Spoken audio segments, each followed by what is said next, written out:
Perkenalkan, nama saya Fahmi Maulana dari Fakultas Keguruan dan Ilmu Pendidikan dari program studi Pendidikan Luar Biasa dengan NIM 241F10051 dengan dosen pengampu Ibu Sugihartati SPD MPD dengan mata kuliah Pendidikan Anak Disabilitas Tunalaras. Di sini saya akan menjelaskan membahas mengenai pengertian, klasifikasi dan karakteristik anak tunalaras. Konsep dasar mengenai anak tunalaras meliputi pengertian, klasifikasi dan karakteristik anak-anak tersebut. Pemikiran mengenai konsep dasar yang memberikan makna bahwa anak tunalaras adalah merupakan individu yang utuh dan patut mendapatkan perhatian agar mereka dapat berkembang optimal. Yang pertama, pengertian anak tunalaras. Tunalaras berasal dari kata tuna yang berarti kurang dan laras berarti sesuai. Jadi anak tunalaras berarti anak yang bertingkah laku kurang sesuai dengan lingkungan, perilaku bertentangan dengan norma-norma yang ada. Berbagai definisi yang didapat oleh Lenz dan Lewis 1988 adalah sebagai berikut. Yang pertama, Public Law 94 sampai 242 Undang-Undang tentang pendidikan luar biasa di Amerika Serikat mengemukakan pengertian tunalaras dengan istilah gangguan emosi, yakni sesuai kondisi yang menunjukkan salah satu atau lebih gejala-gejala berikut dalam salah satu kurun waktu tertentu dengan tingkat laku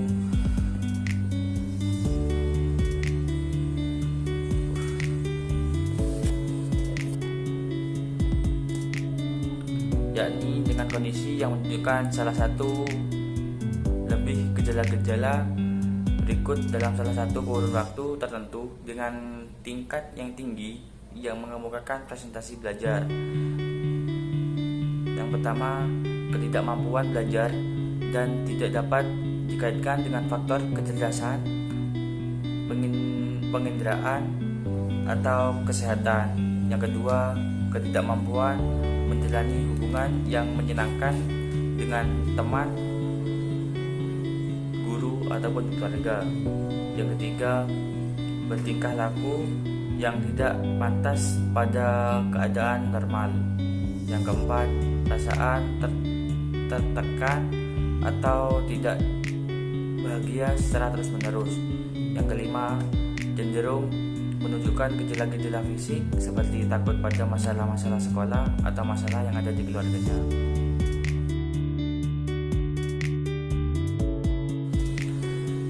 Yang pertama, klasifikasi yang dikemukakan oleh Rosenberg dan kawan-kawan pada tahun 1992 adalah anak tunalaras dapat dikelompokkan atas tingkah laku yang berisiko tinggi dan rendah, dan yang berisiko tinggi yaitu hyperaktif agresif, pembangkang, delinkuensi, dan yang menarik dari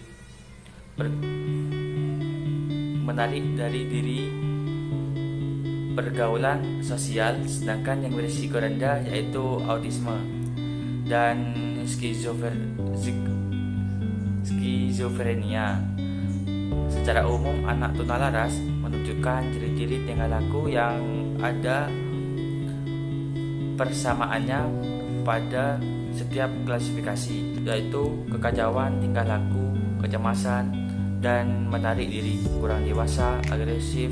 Selain pembagian tersebut, masih banyak tingkah laku anak-anak yang dapat digolongkan tunalaras yang belum mendapat layanan khusus. Misalnya, anak yang merasa bahagia bila melihat api karena ingin selalu membakar saja, anak yang suka meninggalkan rumah,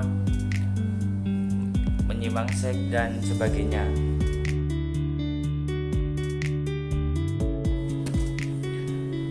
Dan yang ketiga, saya akan menjelaskan karakteristik anak tunalaras.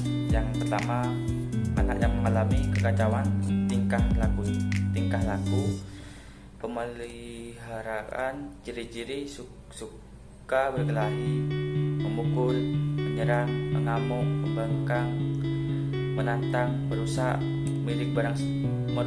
barang milik sendiri ataupun orang lain, kurang ajar, lancang, melawan orang tua atau guru, tidak mau bekerja sama dengan orang lain, tidak mau memperlihatkan, memecah belah, ribut, tidak bisa diam, menolak arahan, cepat marah, menganggap enteng, so asik, ingin menguasai orang lain, mengancam, pembohong, tidak dapat dipercaya, suka berbicara kotor, cemburu, suka bersosial,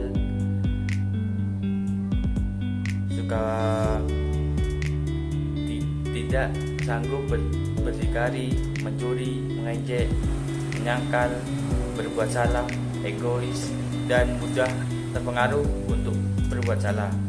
Yang kedua, anak yang sering merasa cemas dan menarik diri dengan ciri-ciri khawatir, cemas, ketakutan, kaku, pemalu, segan, menarik diri, terasing, tak berteman banyak, rasa tertekan, sedih, terganggu, rendah diri, dingin, pemalu, kurang percaya diri, mudah bimbang, sering menangis, pendiam, suka berrahasia.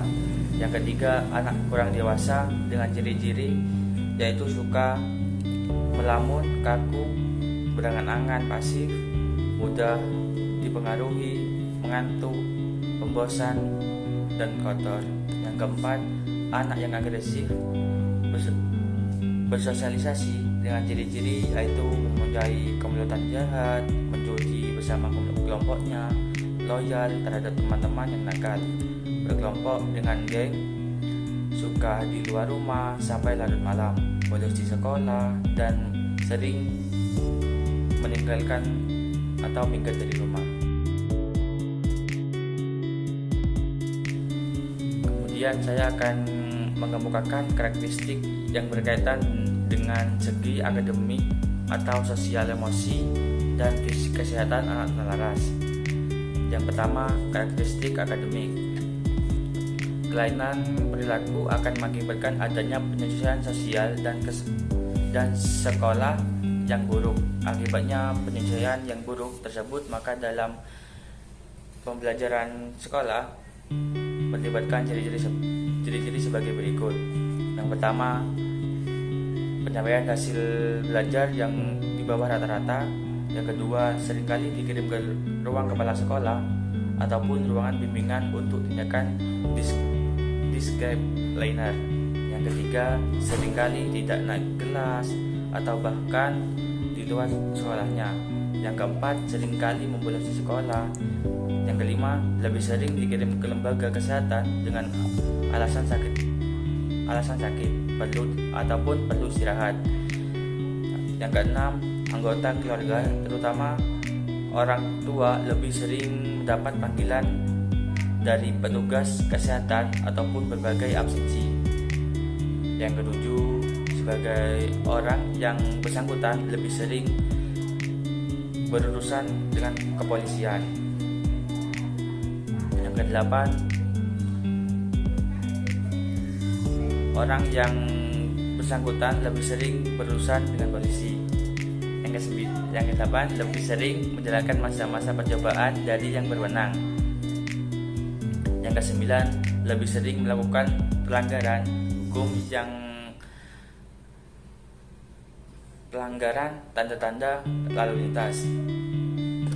Yang ke-10, lebih sering dikirim ke klinik bimbingan.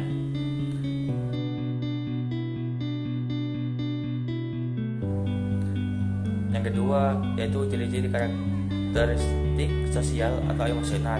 Karakteristik sosial emosional anak tunalaras dapat dijelaskan sebagai berikut. Yang pertama, karakteristik sosial.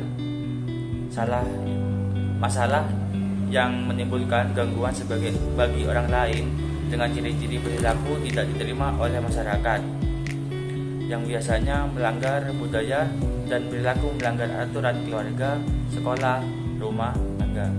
Yang kedua, perilaku tersebut ditandai dengan tindakan agresif, yaitu tidak mengikuti aturan yang bersifat mengganggu, mempunyai sikap membangkang atau menentang dan tidak dapat bekerja sama. Yang ketiga, melakukan kejahatan remaja seperti telah melanggar hukum. Yang kedua, ciri-ciri karakteristik emosional. Yang pertama, adanya hal-hal yang menimbulkan penderitaan bagi anak seperti tekanan batin dan rasa cemas. Yang kedua, adanya rasa gelisah seperti rasa malu, rendah diri, ketakutan, dan sangat sensitif.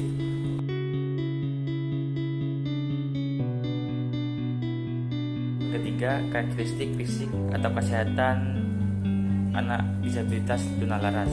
Karakteristik fisik atau kesehatan anak tunalaras ditandai dengan adanya gangguan makan, gangguan tidur, dan gangguan gerakan atau TIK.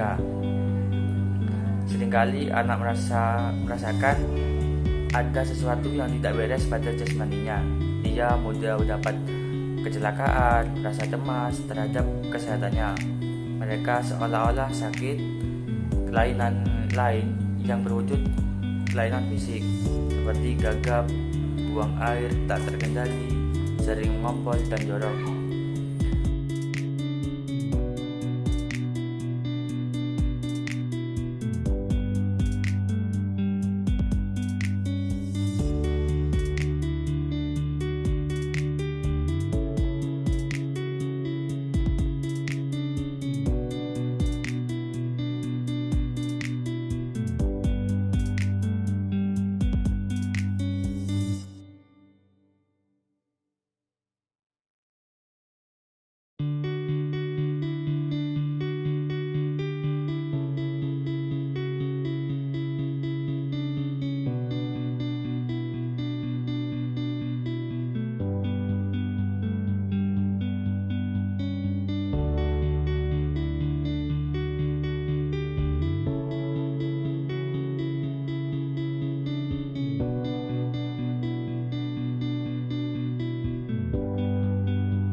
kesimpulan yang dapat kita ambil adalah orang terdekat kita adalah keluarga.